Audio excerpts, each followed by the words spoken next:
Hey there, it's Derek here from Pacific Coast Auto in Japan, and we're looking at a pretty special version of a Stagea. This one here is an Autech Axis 350, and so you get a 6-speed manual in it, rear-wheel drive instead of the regular 4-wheel drive, and the Fairlady's VQ engine, 3.5 liter, 280 horsepower version of the engine.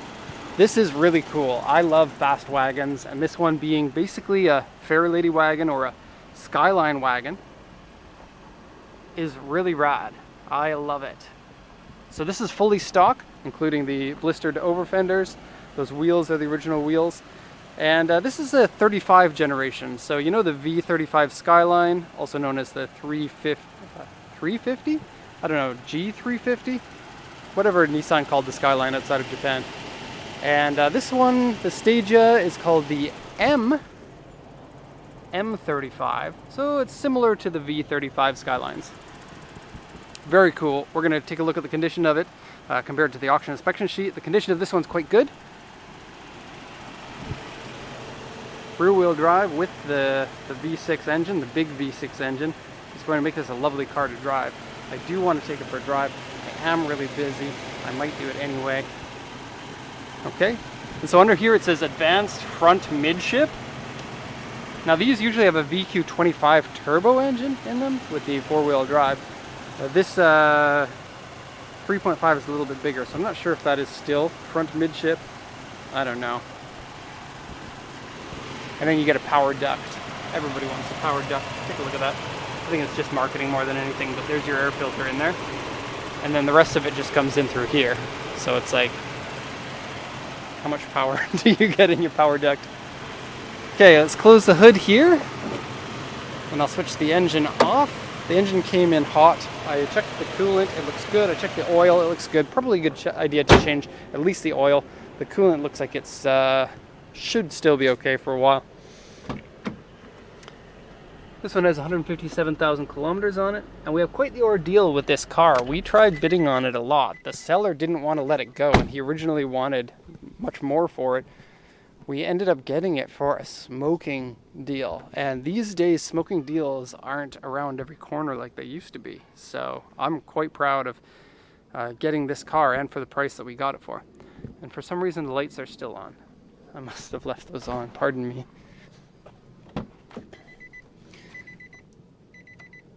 There we go.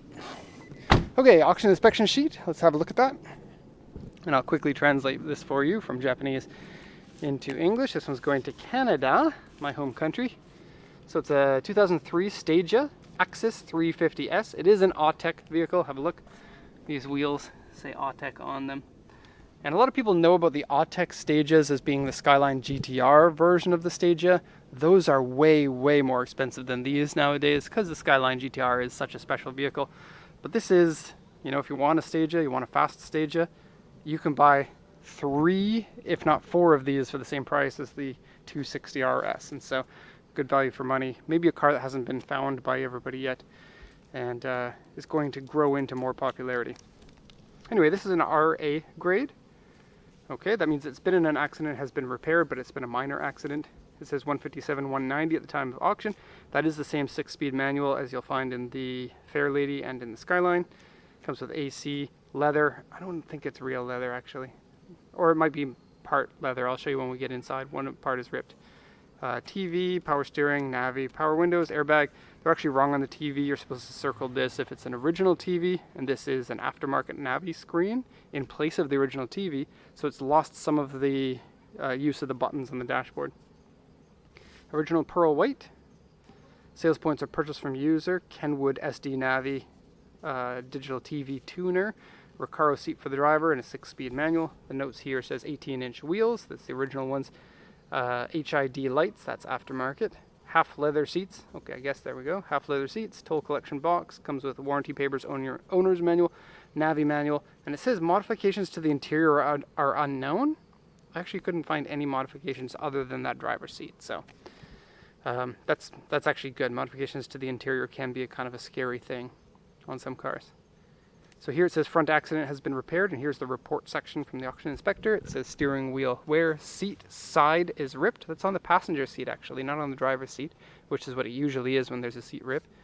Door trim comes up, wheels scratched left, front inner panel dented. That's damage from the accident.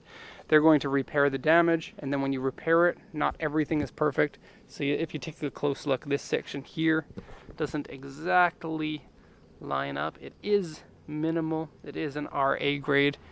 And then this part here doesn't line up exactly, but I think that you can get that to line up better if you just take it apart and put it back together again. Anyway, very small scratches, small dents, repair marks, and uneven paint. It has had repainted in various sections of the car, cracks on the rear bumper. It says several areas of small paint coming up on the hood. All I could find is a few areas of rock chips. Usually they would consider that rock chips, not paint coming up. If you look at the hood, it's actually looking pretty good. The whole body I think is looking pretty good, even though it's been repainted. I think that the repaint was done well.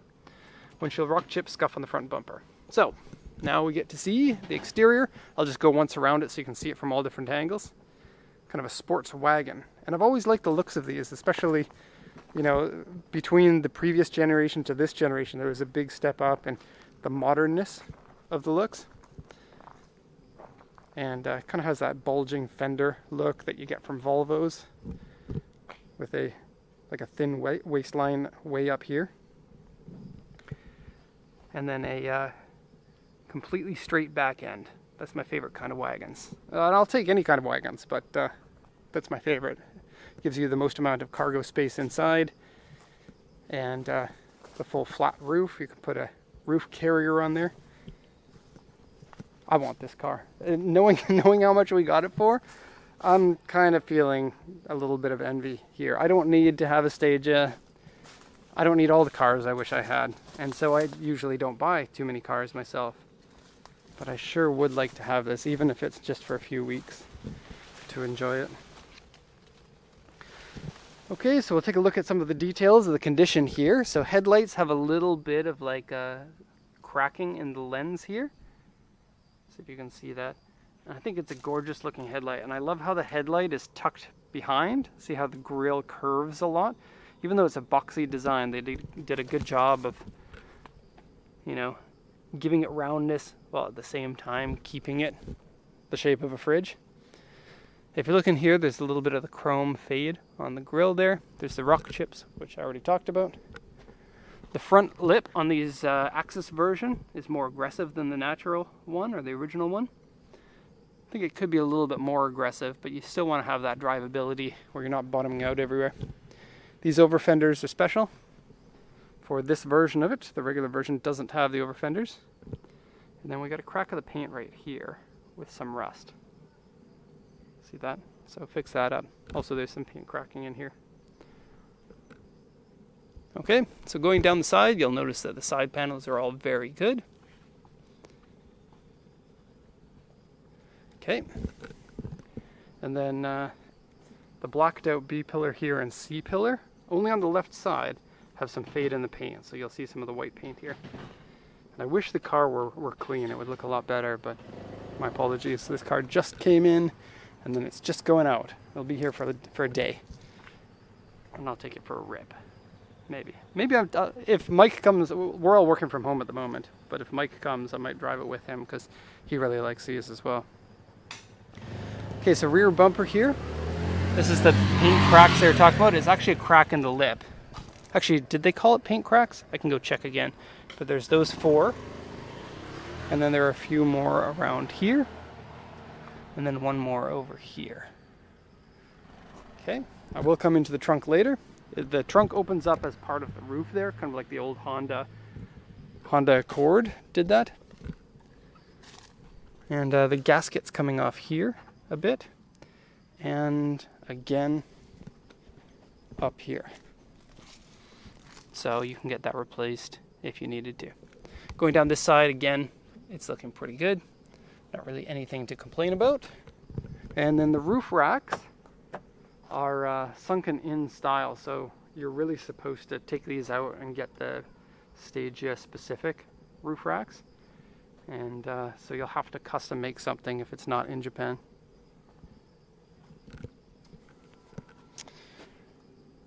Okay, open the back. there's your opening. I wish that hatch went up a little bit more because that's right at head level. So it makes it a little bit, you know, knock your head style, like that. It comes with a subwoofer in here, which is, I guess, kind of cool. Music sounds better with the subwoofer. You can be 17 years old, driving your first car again, getting down to, I don't know, what did I listen to that had a lot of bass? My first car, it was a lot of Jurassic 5, actually. Okay. Now this one here is a little bit silly. You pop this to undo it, and then you lift it up. It's supposed to pop up a little bit, but you have to kind of get in the corners here on this one. Wow. So you have a tray there, and no signs of any rust in here. No sitting water, no rust. And the underside of the back here is actually one of the cleanest Nissans of this age that I've seen. So usually that spare tire well will get rusty quickly. In here there is just that, some plastic bits. And this one is tools. And you have this. You can secure that like that. Tonneau cover. That's French. I'm from Canada. We all speak French. Pop that in. And this is on all the Stages. You pull the handle and the seat flips down. It's really cool. Have a look. So from the back here, you can move your seats back into the cargo setting without actually getting into the car. Oh, and an easy closer I just noticed on there. So if you don't close it quite right, it pulls itself back in. Here's a bit of a silly thing. Have a look. You put the seat back into shape. That seat is now more upright than it's supposed to be. Here's what would be comfortable. There's upright seat. You can pull here and push it back into position, but it doesn't remember your favorite position. That would be difficult for Nissan to do, I think. And Nissan doesn't have that much money. Seat belts are already attached. Kind of a weird thing to do. I'll just put those back. Some people like to do that for style. I'm not sure exactly why. And seats in the back here. Let's have a look. Now that seat is in one click away from the full back position. I just lined that up with this one for aesthetic purposes. But as you can see, plenty of leg room in the back. Seats are okay. Nothing special. They are okay. This is an air purifier. And this is a Recaro seat, but it's on a bride seat rail. Or as the Japanese call it, bride. Buride. Which sounds really awkward for me to say. Into here. Here's your Recaro seat. It is a Super Stark. So you can pretend to be Tony Stark. Driving the R8. That is what he drove, right? Good condition seat. But it sits a little bit high, and the front is a little bit low compared to the back for my favorite position, and unfortunately not adjustable. Bride. Okay, door card. Door card comes up. This fabric comes out a little bit. You can probably glue it back in. A little bit of a scratch there, small rip here, and the paint has faded off of this. All the power windows work. Actually, mechanically, I didn't find anything that was wrong. AC works, power steering works, brakes feel fine. Get those lovely 3 pedals, and that's just going to make it so much nicer to drive than an automatic. Oh, special floor mats too. They say 350S on them. And these are rare. They're hard to find. You can still find them, but they're pretty hard to find, I would say. Going in here. Pretty normal looking dashboard, not much special. Navi screen in there. I believe it's been smoked in, even though there was a clean ashtray. I don't think it was the previous person. I think the person beforehand. Because if you take a look, the headliner is a little bit brownish. But it doesn't smell like cigarettes. Or at least doesn't smell very much of cigarettes. So likely hadn't been smoked in from the previous owner, but they got it from a smoker. I just noticed this, a couple of rips in the gasket there. Okay, 6-speed manual. The shift knob should be replaced, but I'm not sure how hard it is to find these. You can put any shift knob that you want on there. It has cup holders for 2 cups in there, and 2 more cups in there. Cool. E-brake is a handle style. I don't know if they converted over from a kick style to a handle style for this one. That is a possibility. And let's show you the gauge set again. It looks like it comes right out of a Nissan Elgrand. I would not be surprised if that's the exact same gauge set. Okay, what do we got over here? What's this? Oh yes, there's the screen. I thought that these buttons were useless because they had moved the screen, but in fact it still has the regular screen and it comes up cool style. I love that. Okay, and that's just for your DVD ROM, for your Navi. Auction sheet is in there. Comes with auxiliary cigarette lighter adapters and USB plugins there. And a place for your glasses. And I want this car. And I'm gonna have to finish the video here and then take it for a rip with Mike. No, I gotta shoot an Evo 5 right after lunch. Okay, that is all for this one. Of course, if you have any questions, let me know. If you don't, go watch the video again and then have questions and then ask me. That'll be the end here. Thank you so much for watching and have a nice day.